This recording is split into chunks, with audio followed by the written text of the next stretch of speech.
አይቀርምና ሲተኛ እላዩ ላይ ካካውን ይለቅብኛል ምናምንና በቃ ጥርጣሬ ገባኝ። ይሄ ነገር ከምን ሊመጣ ይችላል ብዬ በቃ እያዘንኩኝ እያለቀስኩኝ ብቻዬንም እንደ እብድ እየጮኩኝ ጌታ ሆይ ምን አለ ብትገለን እኔና ልጄን ምን አለ በቃ ወደ ራስ ዛሬ ልጄን ገለህ ነገ እኔን ውሰደኝ እላለሁ እና ሞክራለሁ። ለመግደል ደግሞ ሞክራለሁ። የሚገርምሽ እውነት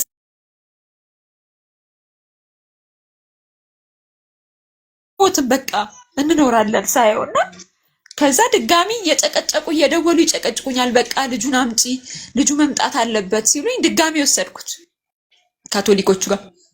ድጋሚ ወስጄ ሳስገባው ድጋሚ ጠፋ። የሚገርምሽ ድጋሚ ጠፍቶ የት መሰለሽ የመጣው እኔ ሰፈር እኔ የምኖርበት ቤት መጣ እና አለቅሳለሁ። እኔ ልጄ ጠፋ ብዬ ሜክሲኮ ላይ አለቅሳለሁኝ።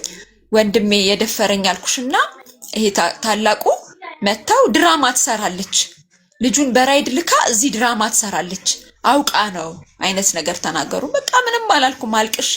ግን የሚገርምሽ ማላወሻውና እግዚአብሔርንም አመሰግነው እዛ በነበረበት ሰዓት ማውራት ጀመረ። የተወሰነ ቃላት አቤት ይዲዲያ ስትዩ አቤት ይላል። ይዲዲያ ስትዩ አቤት ማለት ጀመረ። የተወሰነ ለውጥ አመጣ። ከዛ ሁሌ ነግረዋለሁ ማንንም እንዳትፈራ ሰዎችን እንዳትፈራ ማለት ጀመርኩ። ምክንያቱም እንደዛ ካልሆነ ድብደባውን ማስቆም አልቻልኩኝም። ከዛ በቃ ማንንም እንዳትፈራ በቃ እኔ ብቻ ነኝ እኔ እናትህ ነኝ እነግረው ጀመር እና ልክ ሰዎች ሲነኩት ራሱን መከላከል ጀመረ። ከዛ ምን አይነት ባህሪ ያመጣ ቤተሰብ ቀን ሙሉ የሚበድለውን በደል እኔ ላይ ሪፍሌክት ያደርገዋል። እኔን መማታት ጀመረ። እኔን መንከስ ማሰቃየት ጀመረ። የሆነ ታይም ላይ ኩላሊቴን መታኝ እንደዚህ በክርኑና ኩላሊቴን በጣም ታምሜ ነበር። ልክ ያኔ ስታመም ኩላሊቴን ወጣውኝ ቲክቶክ ላይ ወጣውና ልጄ ኩላሊቴን መቶኛል በጣም ታምሜ ነው ያለሁት። ነገ ጠዋት ህይወቴ ቢያልፍ የዚህ ልጅ ኃላፊነት የሚወስድ ሰው ይሄን ሶሻል ሚዲያ የምታዩ ሰዎች ካላችሁ ለልጄ የሚሆንበት ስፍራና የልጁን አባት ለህግ አቅርቡልኝ ብዬ ተናገርኩኝ። ከዛ ሰዎች ያንን ነገር አይተው በተወሰነ መልኩ አካውንቴን እንትን እያሉ ሰዎች አሳከሙኝ።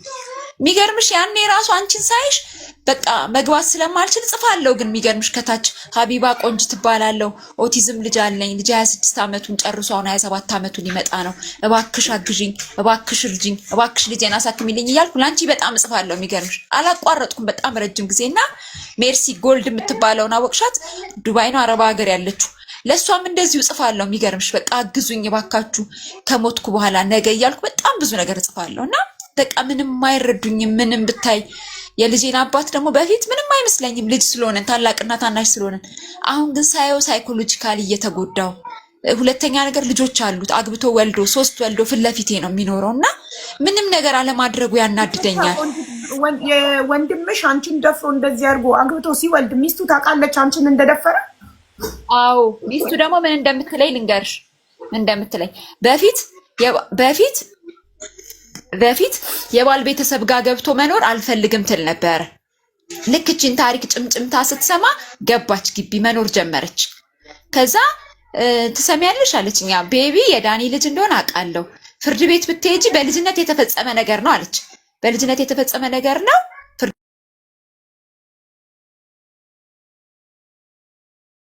ቤት ብትሄጂ 100 እና 150 ብር ነው የሚወሰንልሽ። ስለዚህ ምንም አታመጪም። ሁለተኛ ነገር ደግሞ አለችኝ ቤት ውስጥ ያለው አባቴ አሁን እኔ አባቴ ብዬ ነው እየኖርክ ያለሁት፣ እናቴ አባቴ ብዬ ነው። ቤት ውስጥ ያለው አባትሽ አይደለም ጋሽዬ፣ አባትሽ አይደለም፣ ያንቺ አባት ሌላ ነው። ይሄንንም ታሪክ አውቃለሁ አይነት ነገር ብላ ዝም እንድላረገችኝ። እሺ በቃ ብዬ ዝም ብዬ መኖር ጀመርኩ። ቁጭ አድርጌ አወራሁት። ለልጁ የሚያስፈልገውን ነገር አድርግ። ሁሌ እንጣላለን፣ ሁሌ ድብድብ ነው። ቆንጂት ቅድም የደፈረሽ ወንድምሽ የእናትሽም የአባትሽም ልጅ ነው ወይ ብዬ ጠይቄሽ እኮ ብለሽ ነበር። ይኸውልሽ ሀቢባዬ ይሄን ታሪክ እኔም አላቅም እነሱም አያውቁማ። ይሄን ታሪክ ገብቶሻል? ወንድሞቼ አሁን ይሄን ታሪክ አያውቁም። የቱን ታሪክ? አሁን ለምሳሌ የወንድሜ ሚስት ከሌላ አባት ነው የተወለድሽው የሚለውን እነሱ አያውቁም። እንኳን እነሱን የራሱ አላቅም ነበር። ግን እውነታው ነው አንቺ አባትሽ እሱ አይደለም፣ ቤት ውስጥ ያለው ሰው አይደለም። ሰውየውም ከዚህ በፊት ቀርብ ያናገርኩት ስነግረው እናትሽ እንዲህ ብላኛለች ነው እንጂ በምርመራ የተረጋገጠ ነገር ምናምን የለም። ደግሞ እውነተኛ አባቴ ቢሆን ደፈረሽ ወንድምሽ ስሙ ዳንኤል ነው? ዳንኤል ተክለሃይማኖት፣ ቆንጂት ተክለሃይማኖት፣ እስክንድር ተክለሃይማኖት፣ ፋሲካ ተክለሃይማኖት ተብለን ነው የምንጠራው እንጂ እኔ የተለየ አባት እንዳለኝ አላውቅም። እሷ ግን ጣልቃ ገብታ በመሃል አንቺ አታውቂም። ኦኬ አንቺ የሌላ ሰው ልጅ ነሽ። ስለዚህ እንደዚህ ቢሆን ሲስተማ ነው። ሁለቱም አየር መንገድ ቦሌ ጉምሩክ ነው የሚሰሩት። እኔ ከእናንተ ብራችሁን አይደለም የፈለኩት። አትሊስት አይዞሽ በሉኝ። ልጅነት ላሽቷል። ሁሌ ደግሞ አዲስ ዓመት ሲመጣ እንጣላለን ከኔ ጋር። በቃ ልጄን ትምህርት ቤት አስገቡት፣ የሚያስፈልገውን ነገር አግዙኝ ስል ሁሉም ተነስቶ ይመቱኛል። ሁሉም በቃ የመጀመሪያ ወንድማችን እህቴ ሞታለች ብዬሻለሁ። የመጀመሪያው ሁለተኛ ወንድሜ ይሄን ታሪክ ካወጣሽ መጀመሪያ እኔ ነኝ የምገልሽ፣ ይሄ የልጅነት ታሪክሽ ነው፣ ዝም በይ ብሎ አንገቴን አንቀውኝ እንዳላወራ ማውራት እንዳልችል አድርገው ይለቀውኛል። ከዛ ወንድሜ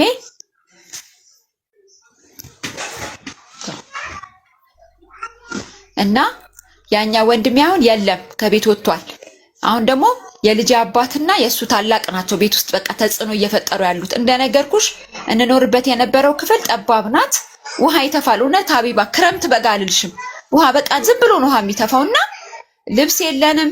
ቁምሳጥናችን ተበላሽቶ፣ ልብሳችን ተበላሽቶ፣ ሁሉ ነገራችን ተበላሽቷል። ግራ ገባኝ። አልጋ የለኝም። ይብን አሁን የሚገርምሽ ችፑድና ፍራሹ ላይ ነው እንደዚህ ምንተኛው። ቪዲዮ እንዴት አድርጌ እንደምልክልሽ ግራ ገብቶኝ ነው እንጂ ቪዲዮ ላለኝ የሚገርምሽ ፍራሹ እንዴት እንደሆነ አልጋ እንዴት እንደሆነና ከዛ ያ ነገር ሲብስብኝ እናቴን ቁጭ አድርጌ ነገርኳት። ልጅሽ ነኝ አልኳት። አዎ ብሞት አታዝኝም? አዝናለሁ። እባክሽን መኝታይቱን ልቀቂልኝ፣ ልጁ ሊሞትብኝ ነው። የሆነ አለው አሁን ሰሞኑን የሆነ ምልክት አለው። ይላል እንደዚህ ይልና ይላል ምልክት ያሳየኛል። ጠየቅኩኝ። ላሳክመው ስሞክር የሚጠራው ብር ከባድ ነው። 14,000 ብር አይሞላም የማገኘው ደሞዝ። እውነቴን ነው የምነግርሽ። 14,000 ብር በማይሞላ ደሞዝ እጄ ላይ የሚደርሰኝ 14,000 ብር ነው። 14,000 ብር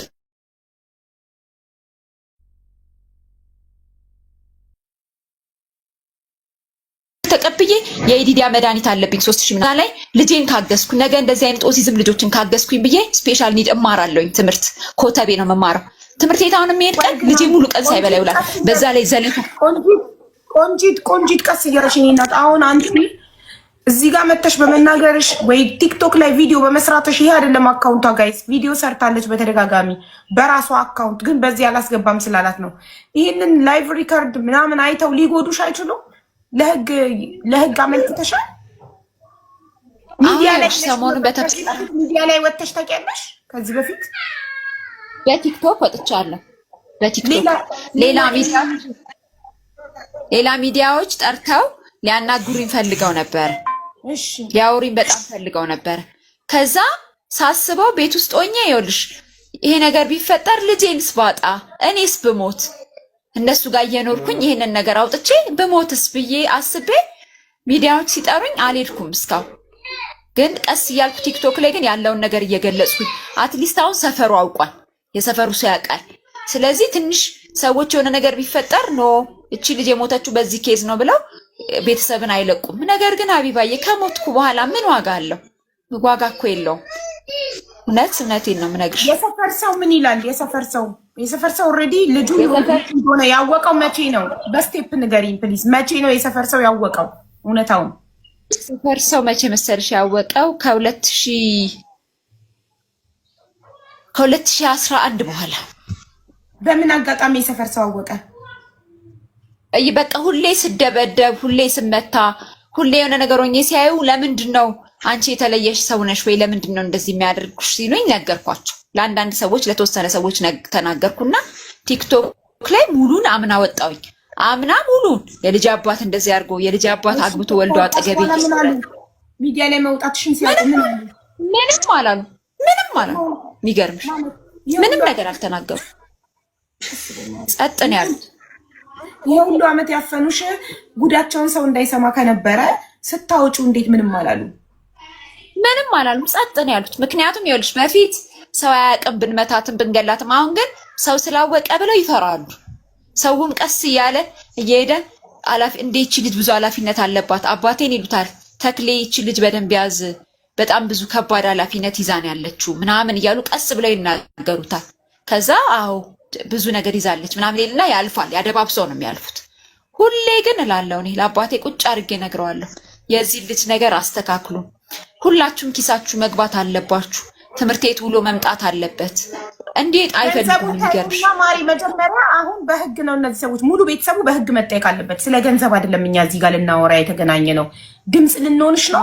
ስለዚህ ያልሽው ነገር ሁሉ ጋር ለሀገራችን ላይ አይደለም ህግ መኖሩን ማየት እንፈልጋለን። ሁላችንም ድምፅ ሆነን የደፈረሽ ወንድምሽ ለህግ ቀርቦ ሁሉም ሙሉ ቤተሰቡ ይሄንን ወንጀል ተፈጽሞብሽ በመደበቃቸው ይሄ እኮ ቀላል ነገር እኮ አይደለም። ይሄ ዝም ብሎ አልጋ ምናምን ተብሎ የሚታለፍ ነገር እኮ አይደለም። ህይወት ነው። የዚህ ልጅ ህይወት 27 ዓመት ሙሉ ሳይማር ኦቲዝሞች ይማራሉ።